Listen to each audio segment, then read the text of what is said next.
Ladies and gentlemen, good day and welcome to the Q2 FY24 earnings conference call of JB Chemicals and Pharmaceuticals Limited. As a reminder, all participant lines will be in the listen-only mode, and there will be an opportunity for you to ask questions after the presentation concludes. Should you need assistance during the conference call, please signal an operator by pressing star, then 0 on your touchtone phone. Please note that this conference is being recorded. I now hand the conference over to Mr. Jason D'Souza, Executive Vice President, JB Pharma. Thank you, and over to you. Thank you, Yashashri. Welcome to JB Pharma's Q2 earnings call. I would like to introduce the management who's present at this call. We have Mr. Nikhil Chopra, CEO and whole-time Director, JB Pharma, Mr. Kunal Khanna, President, Operations, JB Pharma, and Lakshay Kataria, CFO, JB Pharma. I would like to hand this over to Mr. Nikhil Chopra for his opening remarks. Over to you, sir. Thank you, Jason, and a big welcome to all of you for the conference call for JB Pharma. Overall, we are gathered to discuss the operating and the strategic progress made by JB Pharma during Quarter 2 and first half of the year. Let me first talk about Quarter 2. During Quarter 2, the business delivered a healthy blend of domestic and international business growth, with expansion in domestic business led by our chronic segment and acquired portfolio. Sharing quick highlights of the results, in Quarter 2, FY24, we saw revenues of INR 882 crores, which is an increase of around 9% year-on-year. With a combination of good product mix and execution of our strategy, we saw gross margins rising strongly by 350 bps in Quarter 2 FY24 over the last year. We have a dedicated approach on the cost containment, and this has led to translation of good performance into higher operating EBITDA margins at 28.5% relative to 25% in the same period last year. Domestically, we saw continued traction in chronic therapies and our acquired portfolio, driving domestic business growth of 11% year-on-year to INR 481 crores in the same period. JB Pharma featured as the fastest growing company in top 25 within IPM as per IQVIA Med September 2023 data, with a growth of around 18% versus IPM growth of 10%. We have also earned the distinction of being the fastest growing business among the top 25 in chronic segments with 18% year-on-year growth versus IPM chronic growth of 12%. Our entire hypothesis of making big brands bigger continues to be there, with our big brands only gaining ranks and improving market share. The focus on building brand franchisee remains, and we have seen a good performance from all our big three franchises, that is Cilacar franchisee for hypertension, which is nearing now 600 crores, the Rantac franchisee, that is 400 crores, and Metrogyl franchisee, which is now crossed 300 crores. In a short period, also we are delighted to share that we have now built another 100 crore franchisee, which is in the form of Sporolac. The Sporolac brand has seen a significant gain in rankings and is now ranked 336, close to entering the top 300 brand in Indian pharma market. Now, giving highlights of international business. The international business recorded revenue of 401 crores in Quarter 2 FY24 and 808 crore in H1 FY24. Excluding South Africa, the business grew double digit in Quarter 2 FY24 and mid-teens in H1 FY24.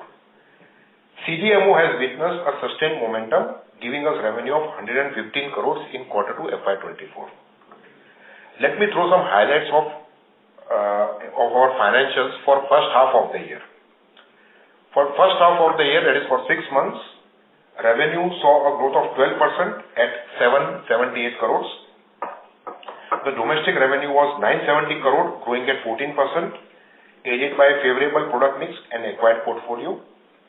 In international business, the formulation segment grew by 10%, contributing rupees 538 crore, and CDMO segment 11% at 234 crore. Rest of the world export contributed significantly to the growth in the first half. Operating EBITDA, which excludes the ESOP charge, was at 494 crore versus 392 crore for the corresponding period. Operating EBITDA margins saw an expansion coming in at 27.8% versus 24.6% in the prior year. This I am talking of first half of the year. Operating cash flow was higher at 421 crore versus 279 crore in H1 FY23. Gross debt reduced to 427 crore as on 30th of September 2023 versus 548 crore as on 31st of March 2023. And net debt stood at 18 crores as of 30th September 2023 versus 266 crore as on 31st of March 2023. We have invested close to 93 crores in capex for first half of the year, mainly in expanding our lozenges facility in Daman, and estimated capex is of 145 crore for the current financial year. With fresh fronts opening up in the geopolitical situations, we are cautious about our approach in international markets.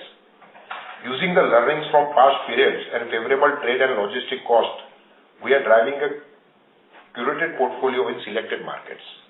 The way forward is going to be marked by superior execution of our stated strategy in our domestic business, especially for chronic side. Together with CDMO, the combination of India and CDMO should contribute 75 to 80% of overall sales mid to long term. We are investing in making our big brands bigger, as I shared earlier, and we navigate growth in chosen categories of cardiology, probiotics, pediatrics, and gastro segments in domestic market.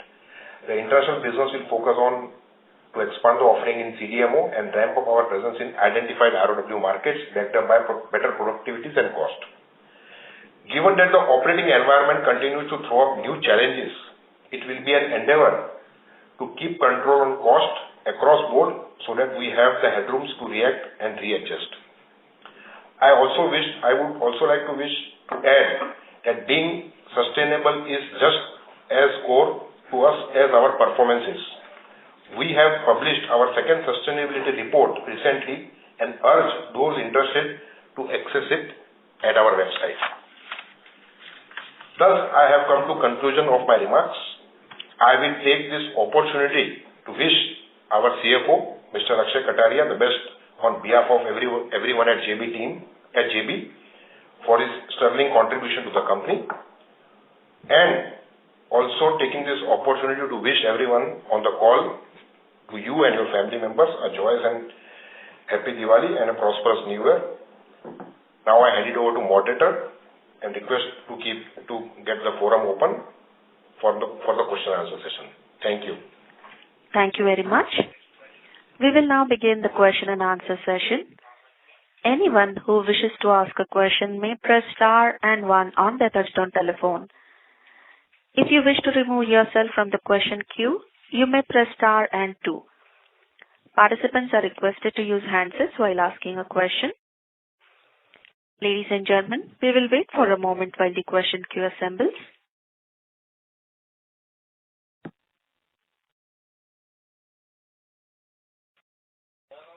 We have a first question from the line of Rashmi Shetty from Dolat Capital. Please go ahead. Yeah, thanks for the opportunity.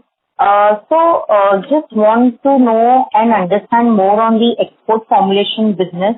Where you mentioned that, ex-South Africa, we have grown mid-teen. But in South Africa, since you have taken some restructuring, so what was the rationale behind it? What exactly you have done? How much, sales had foregone in this quarter? If you can give more color on it. So South Africa, we have taken a haircut of around, annually you should assume that it should be close to around 120 crores. So for first half of the year, it is close to 60 crores. What we have done is some part of tender business, which we were doing with government, we have let go because the margins were thin. So, and more focus, we are asking our teams in South Africa to put in private market. We are getting into some consumer business. We are getting into some launch of new lozenges. We are closely working with clicks and discounts who are the chains in South Africa market. That is what we are trying to do. So outside South Africa, if you look at our BGX and CDMO business, they are showing handsome growth. That is what we were trying to communicate, and that is what we have done overall, resetting our base for our South Africa business for the current year.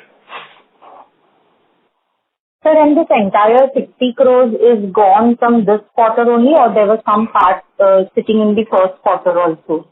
This quarter it is 30 crores. So assume 25 to 30 crores every quarter. Okay, and 25-30 crores in the first quarter, and more 60 crores is expected to go in the second half. Yeah, yes. And these products were mainly antivirals, anti-infective sort of the products, or which kind of products? It was a mix of generalized. It was a generalized portfolio, a mix of antibiotics, anti-diabetics, and cardiology segment. But Rashmi, also one thing that we would also like to highlight: this entire 120 crore does not make any big impact in our overall EBITDA margins and EBITDA absolute value. Okay. So the gross margins which we have seen improvement is majorly coming from a higher chronic share, and to some extent which is coming from this rationalization of this tender business. And third is the CDMO contribution, which is where there is a big there are weightage from one or two big players, which has overall helped us to maintain our gross margins. And in the CDMO business, this 115 crores, quarterly run rate which we have established, this will be continued in the second quarter, or we are expected to see higher number because, the winter season will be setting in? Winter season has already set in that part of the geography. And when you look at us as a company in the world of CDMO business, if you look at in last 12 to 18 months, Rashmi, almost we have doubled our business. So the way this business has trajectory, I think first half of the year, we do 60% of the revenue. You should see some softness in quarter 3. I think quarter 4 we should be back to where we are today. And our mid to long term plan, which I have stated earlier, continues to be there. With this business now contributing around 12% to the overall revenue for JB, which was last year close to $50 million. We continue to stick to our commentary where we want to take this business to $100 million in mid to long term vision. Understood, sir. And so one more question, as we are generating good cash, we are looking for more M&A activity, or, this cash will be used to pay off debt completely in this year. What I meant is the long-term debt. There's no long-term debt. We are conceptually, we are generating close to 500 crore cash every year. So irrespective of, let us keep the debt and the M&A issue separate. Irrespective of debt being there or not there, we continue to evaluate assets, and that is what you have seen. We as a company have done around 4 acquisitions, invested close to $200 million, buying around 275 crore revenues in India.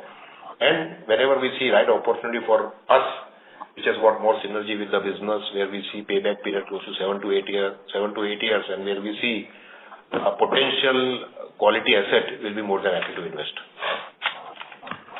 Okay, sir. I have more questions. I will get back in the queue. Thank you so much and happy Diwali. Thank you. Thank you, Rashmi. Thank you. A reminder to participants to press star and 1 to ask a question. We'll take our next question from the line of Abdul Kader Puranwala from ICICI Securities. Please go ahead. Yeah, thank you for the opportunity. So just a bit on the India side. So in the presentation you talked about the acute growth getting slowed down. So can you just provide some color as to for the quarter? What would be your growth in acute brands like Rantac and Metrogyl, and versus the chronic growth for the quarter? So if you look at overall market, if you look at quarter 2. The acute portfolio grew at around 6%. And we at JB also, the growth was 6% for acute. So you should look at our overall Rantac Metrogyl franchise grew at around 5 to 7% for the quarter. And if you look at first half of the year, Abdul, the acute market, Indian pharma acute market grew at 7%, and we also were in line with that growth. That is where we stand. Our portfolio is more dominant towards the GI part of acute. If you look at Rantac, Metrogyl, Sporolac. So the way we see traction in first half of the year, unfortunately for us and fortunately for the betterment of the mankind and humanity, that people did not suffer from the GI infections. That is why you don't see that traction which we see every year for JB portfolio in acute. That is what we would like to share. Going ahead, I think what I shared earlier also, the focus will be how do we improve our chronic contribution in India business, where a lot of effort has been put by the JB team in building big brands, particularly in hypertension, and doing justice to the acquired portfolio in the field of heart failure, in the field of statin, and launching some new portfolio in the field of diuretics. So we'll continue to focus on chronic, and as and when we are supported by acute season, I think the portfolio is there, and I think the teams will do the needful in the doctor's clinic. Yeah. And just to add, to the point of chronic, if we look at the chronic growth scenario, in quarter 2, the IPM chronic grew by 9, whereas we grew at 14. And for H1, the chronic growth was 10%, and we outpaced that by 8 percentage points, growing at 18%. Yeah. Great. Fantastic. And so for the full year, then, what is the kind of growth we should bake in for India? I mean, 10 to 15%, something still looks achievable and reasonable? We should be ranging. See, the Indian pharma market, if you look at September 23, is growing at around 10%, and we are growing at around 18%. Indian pharma market should grow between 8 to 12%, and we should be 200-300 bits better than the market. That is what I have been stating in my commentary, if you hear it. So you should expect us to grow at around 12 to 14%. Sure, sir. So from here on, do we have any plans to add any field force for any particular segment or any new segment you would be planning to enter? Not as of now. I think we have adequate presence on the ground. We have close to 2,200 medical reps, and we are meeting close to 2.5 lakh doctors across pan-India. And probably the productivity that we are expecting this year, we should be touching 7 lakh rupees, and we should be pressure testing ourselves in terms of how we can inch up the productivity and grow it around 10 to 12% next year. So in near future, we are not looking at adding any medical reps on the ground. Got it, sir. Thank you, and wish you all the best. Thank you. Thank you. Before we take the next question, would like to remind participants to press star and 1 to ask a question. We'll take the next question from the line of Rahul Jivani from IIFL Securities. Please go ahead. Yeah. Hi, sir. Thanks for taking my question. Sir, can you please comment on this capacity expansion which you are doing on the lozenges business? Because if I remember correctly, our utilization on the lozenges plant was around 55-60%. So what necessitated this capex for the lozenges facility? See, Rahul, when you look at the capacity expansion, it has to be looked at it from two perspectives. One is the debottlenecking of the packaging lines which we have, right, to match the manufacturing capacity. And the other part is the long-term land acquisition which we have taken, for which we are not putting up any capacities right now, but that's a plan which is more kind of futuristic, so that, going forward, if we have to double the manufacturing throughput 2 to 3 years from here on, we already have the land available, right? As we have stated earlier, we have a manufacturing throughput of close to 17 to 18 crore lozenges per month. Our packaging throughput was close to 12 to 13 crore lozenges, which will match our manufacturing output by end of December. The significant investment which you see in the capex is actually is for land acquisition, which is more of futuristic preparation if we want to double our manufacturing capacity 2 to 3 years from here on. And that land was very adjacent to our current unit, and therefore we saw synergies because of all the approvals which we have with our current principal partners, so that we don't have a dispersed manufacturing scenario, and it also helps us logistically. Sure, sir. So of this 145 crore capex which you will be spending this year, what was the quantum for the acquisition of the land, if you can disclose?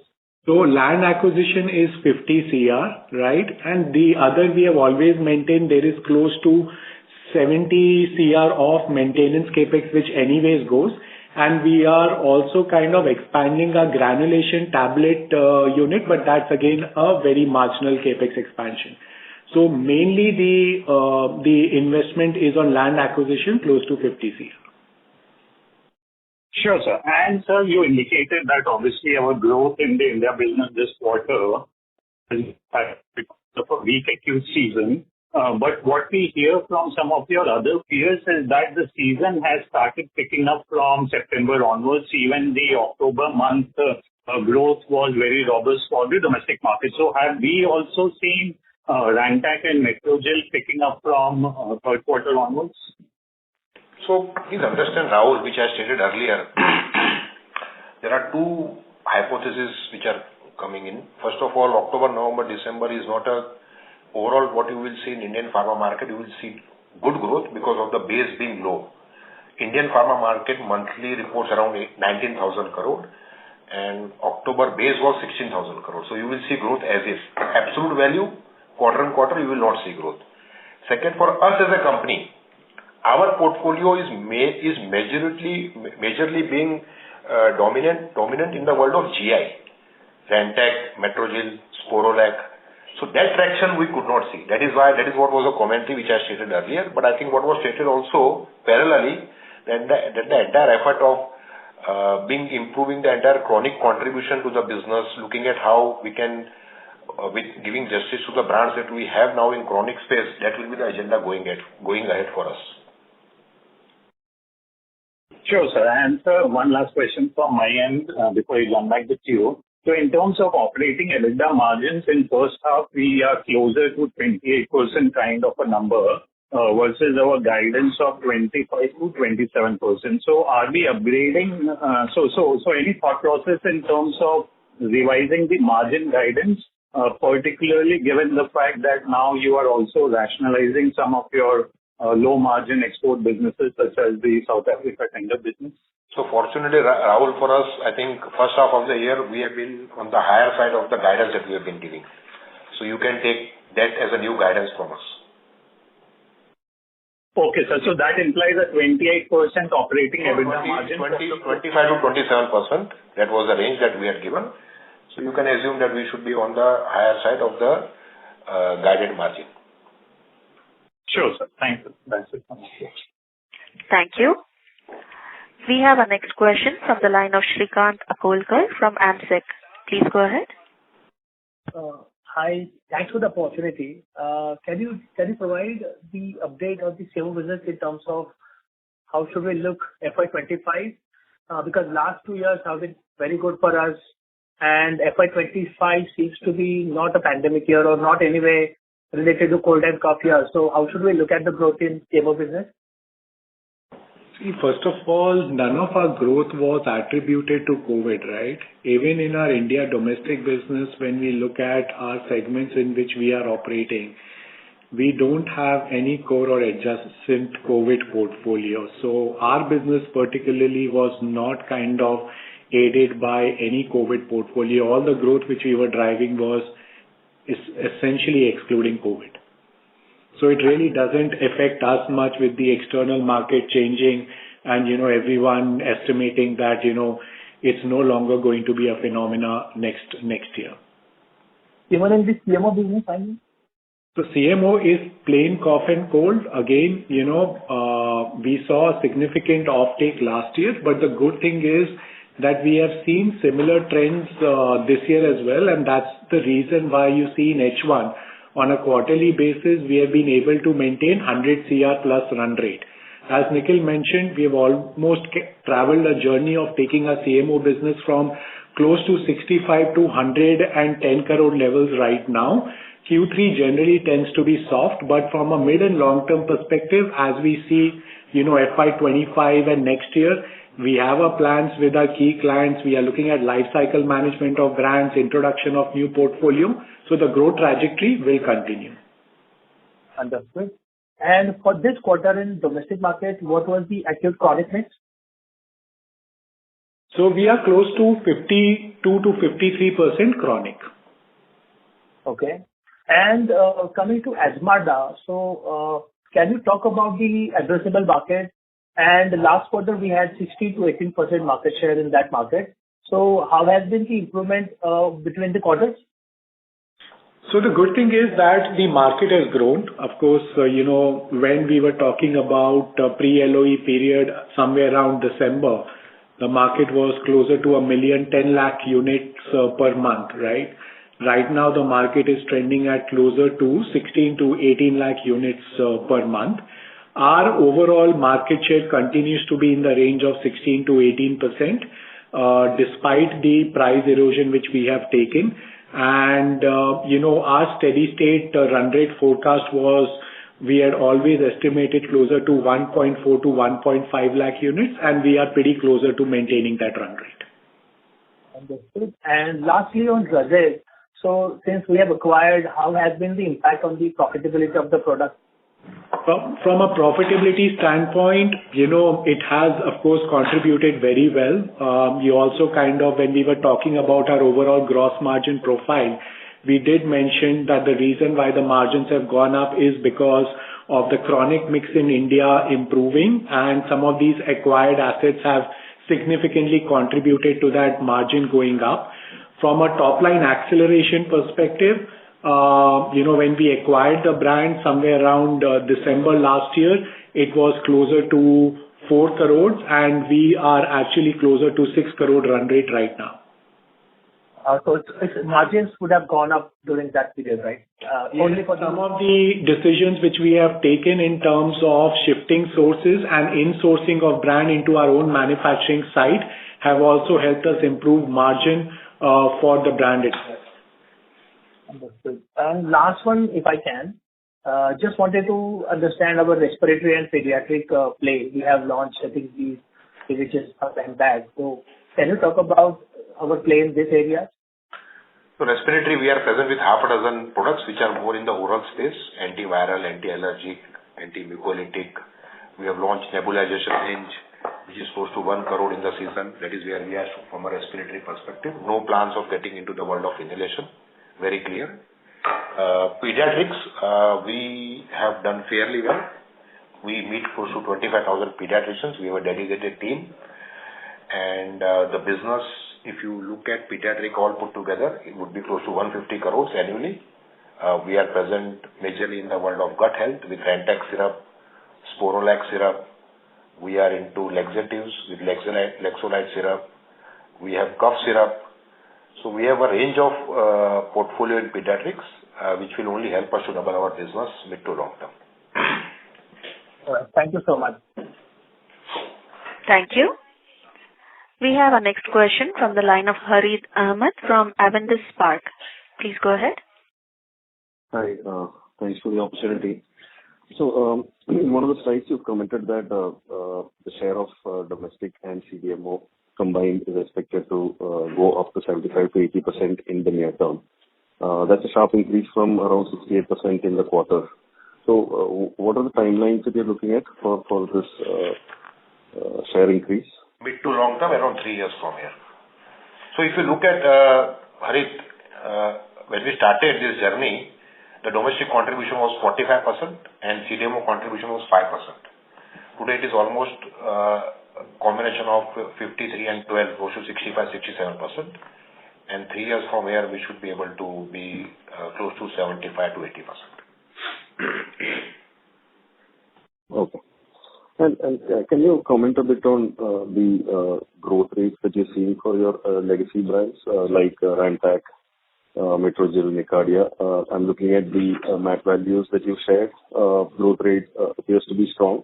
We're seeing almost 20% growth in Silica, 20% plus 30% in Nicardia. So are the primary sales growth trends in line with these IQVIA growth rates? So if your question is more alluded towards primary versus secondary, whatever data you see is largely completely in line with our secondary sales trends. When we compare our inventory in the channel versus the peers, we have possibly the best inventory levels. We do not operate at more than 32 to 34 days of inventory. For us, Cilacar, Nicardia continue to be the most progressive brands. And as was mentioned earlier, these are progressive therapeutic segments like hypertension, and the life cycle management initiatives which we have taken across these brands have actually helped us drive this level of growth. Okay. Kunal, just to confirm or just additional clarity there, so is it correct to assume that these brands are growing above the company average growth for the domestic business? Which Absolutely. is around 11%? Absolutely. Okay. And then lastly on Azmarda, we've seen a patent expiry, but when I look at the MAT value for September 23 versus September 22, we still managed to record growth in Azmarda. So have we been able to offset the price decline with additional volumes, and is that why there is still growth that we're seeing in this brand? See, when we compare what is the scenario 12 months back, yes, there has been, a kind of a volume increase which has happened. Having said that, over the last 3 months, we have achieved a steady state run rate in this portfolio. So for all said and done, yes, a large significant percentage of the price erosion has been offset by the volume gain impact which we have seen. Okay. Thank you so much. That's all from my side. Thank you. We have our next question from the line of Charul Agrawal from Bank of America. Please go ahead. Hi, thank you for taking my question. So my first question is on the cardiac franchise. Given that we have reached a sizable, a good size over there with the Cilacar brand being among the top 4 players in the therapy, how should we look at growth from here? Would we expect the growth to moderate given the scale we have reached, and or do we see outperformance versus the therapy growth? And in that case, what would continue to drive growth from here? So overall, the way what we have been commenting on, we want to improve our chronic share within India business. Cilacar is a pivot brand, and it is not only Cilacar play. See, when you talk of Cilacar, 600 crore, it's an umbrella brand, and we have 10 different versions of Cilacar. And we fundamentally believe in the approach of STP, segmentation, targeting, and positioning. Just to give you an example, what I'm trying to say is, when you look at Cilacar T, that is cilnidipine telmisartan combination, it's a fastest growing combination antihypertensive, and the revenue is close to around 120 crores. So we have targeted that combination for diabetic hypertensive. Cilacar 20 as a brand for newly diagnosed hypertensives. Also, from a statistical point of view, when you look at India as a country, close to 100 million people potentially suffer from hypertension in the country, and 1 in 4 patient is undiagnosed. So the way we are looking at this as an opportunity, that being 50% market share in cilnidipine franchise with Cilacar as a brand, we have the onus and the responsibility to grow the category. So obviously to fulfill that, we have to outgrow the market, and that is the agenda going ahead. Thank you, sir. Just a follow-up on that. So when we're talking about growing the market, are we also going to new geographies, or do we continue to focus on the areas where we have stronger presence? So we continue. By first of what I spoke earlier, I think we have pan-India presence. Basically, we go to cardiologists, physicians, GPs, nephrologists for this, our entire presence in Cilacar as a franchisee. We are trying to run some patient-centric campaign. We are trying to run some campaigns in terms of how tomorrow people should follow the precautions in terms of monitoring their blood pressure at their home. So all those efforts have been put.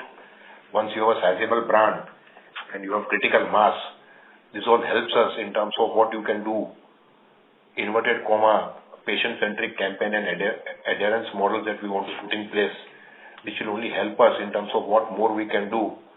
And also, besides Silica tea, I think what we have also taken the right steps is getting into the right life cycle management with combination of cilnidipine and metoprolol, cilnidipine, that is dual combination, and then getting into triple combination of cilnidipine, telmisartan, chlorothiazide, cilnidipine, telmisartan, metoprolol. So all this over a period of time is only going to help us to make this franchise big. Thank you, sir. So my next question is regarding additional therapy areas. So apart from the therapies you are currently present in, are you also exploring other therapy areas? Sorry, I could not get your question. Are we also exploring other therapies?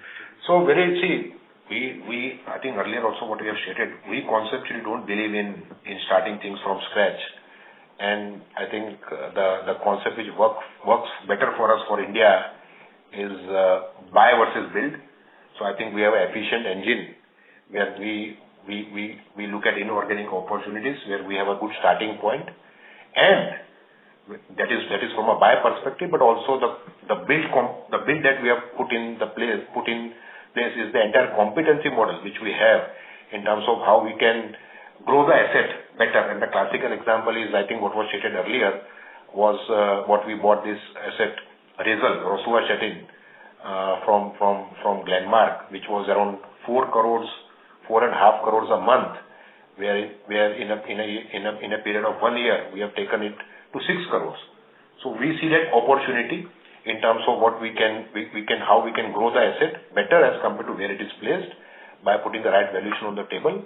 So that makes us a company which conceptually are able to put right all the tick box for any inorganic opportunity. So very difficult. We find it difficult to start from scratch. So that is not that we would like to get into any category of business starting from zero.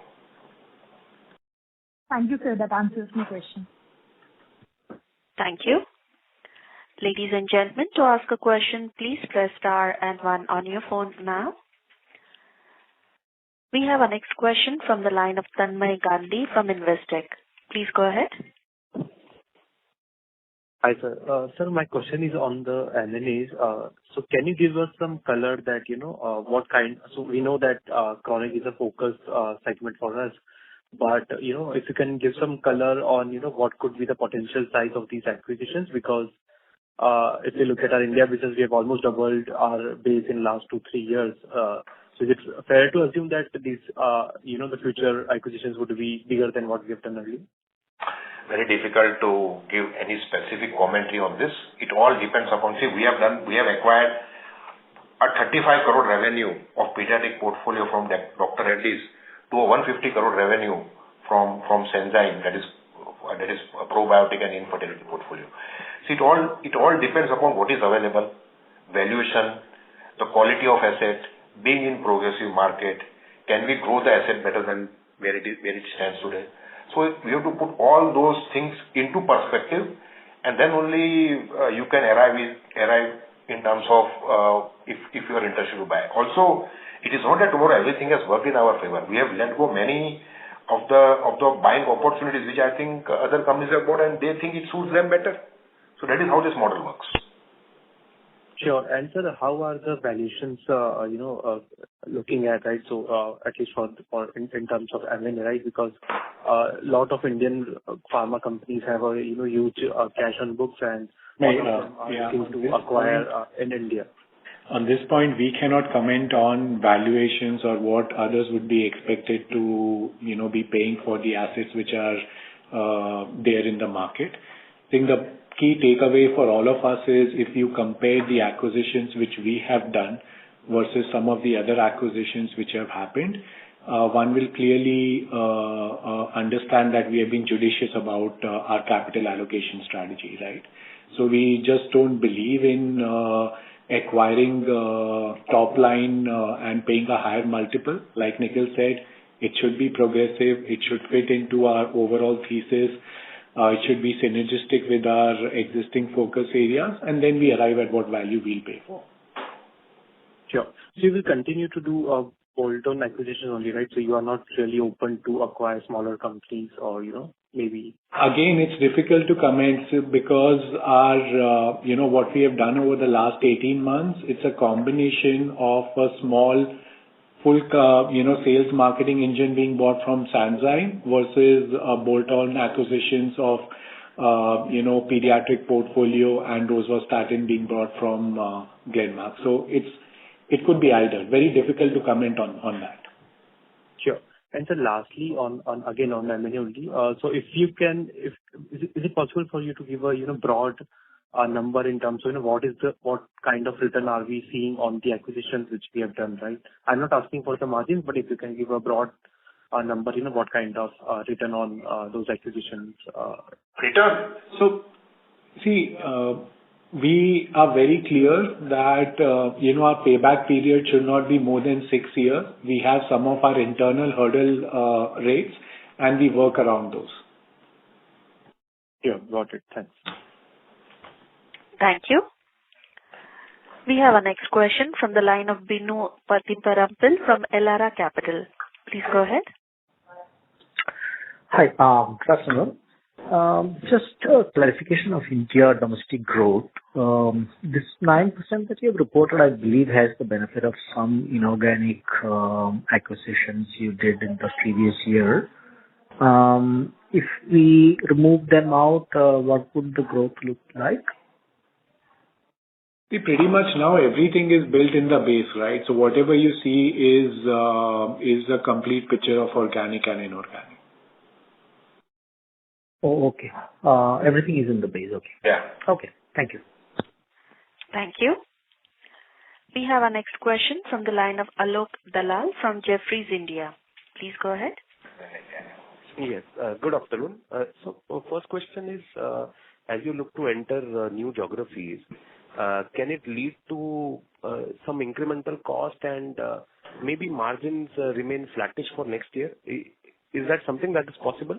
No, Alok, I think you would have read something that we are trying to do in the world of Philippines, but that is a very, very early starting point. Nothing is happening probably 1-2 years from here. These all things take time.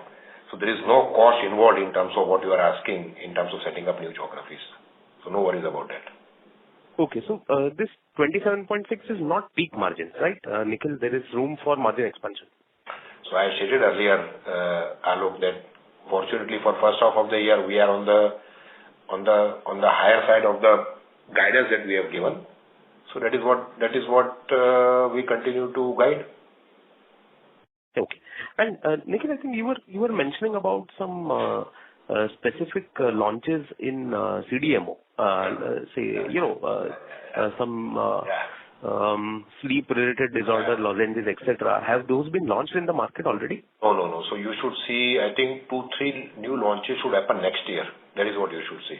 See, these all things, please, it takes time. The gestation period is 24 to 30 months because with the entire conception of newer idea, getting the reference sample, developing the product, sending it to our partners, they doing their own research, they give us back with some specification changes, we go back to them. So all those things take their own time. You should see things happening probably in second half of next year. Some progress we have made. But that is why the guidance that I have been giving for CDMO business is we were fortunate enough that in last 12 to 18 months, because of the good cough and cold season, we could almost double our season. We are trying to explore more geographies with the existing portfolio, diversifying into new portfolio, and also looking at cross-selling of our existing products that we have to our existing partners. So these all things put together will help us in terms of getting this business almost close to $100 million in probably 3 years from here. Okay. And last point, so India has slowed down a bit. If you want to come back to the 13-15% growth rate, can you do it organically or you will need a small inorganic push here? So you should see, quarter 3, you should see that growth coming in. That is not a worry.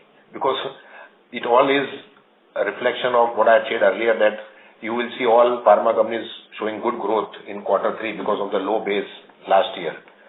So for us, overall, 12 to 14% growth will happen as is on the existing portfolio that we have got. Now we have got a good presence within cardiology, hypertension, heart failure, statin, probiotic, pediatric, respiratory, GI. So we have got a good range of products.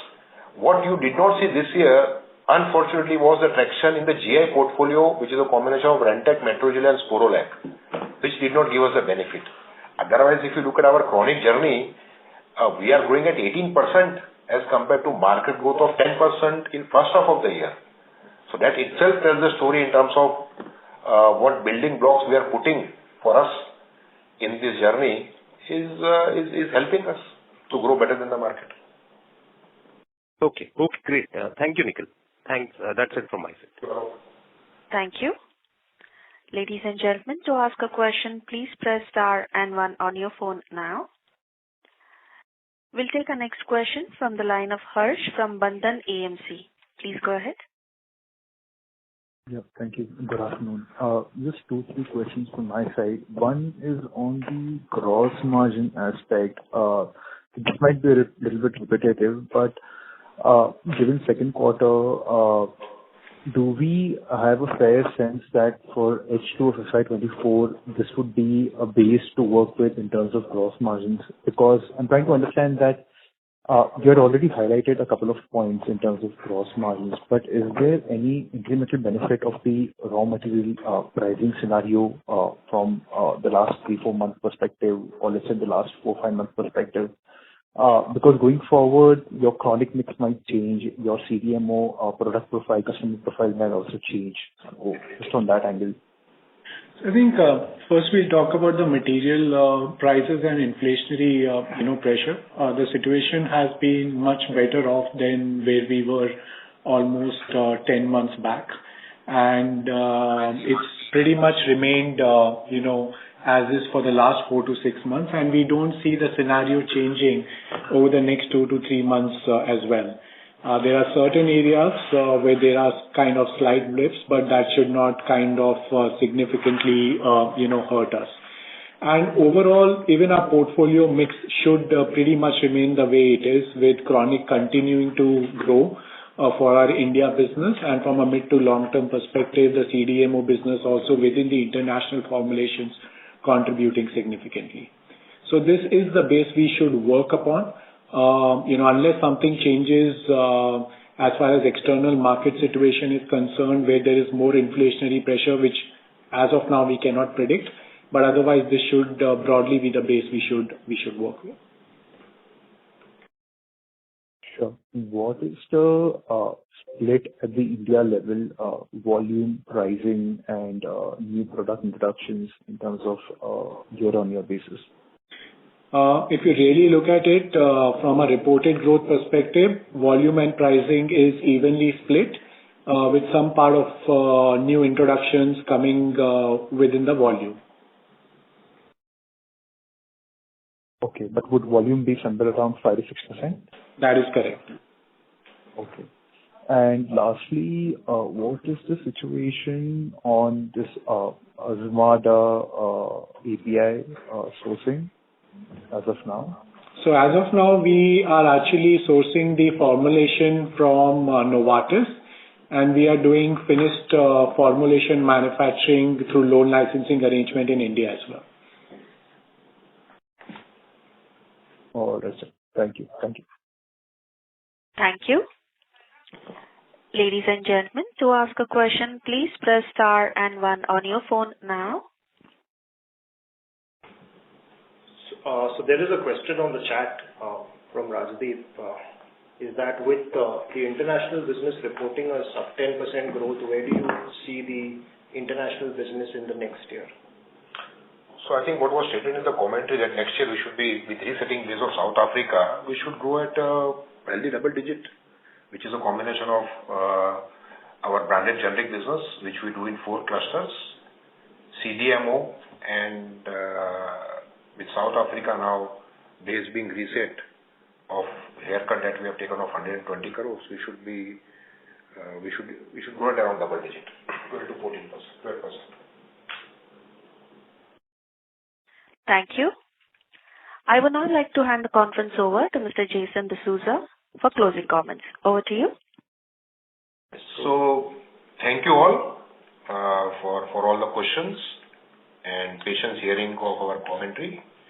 I think the progress that we have made delights us in terms of where we stand as a company in first half of the year, and we'll continue to focus on the entire growth aspect and looking at what efficiency we can drive with the company, which will only help us to maintain our gross margin and report healthy EBITDA margin on the upper side of the bracket in terms of the guidance that we have provided between 25 to 27%. We as a company would like to grow at mid-teens, and what was stated that in terms of the combination of India and CDMO, close to 80% contribution coming from these two businesses, where we see a bright future, will only help us to serve more and more number of patients in India and serve more and more number of consumers and closely work with some big partners outside India.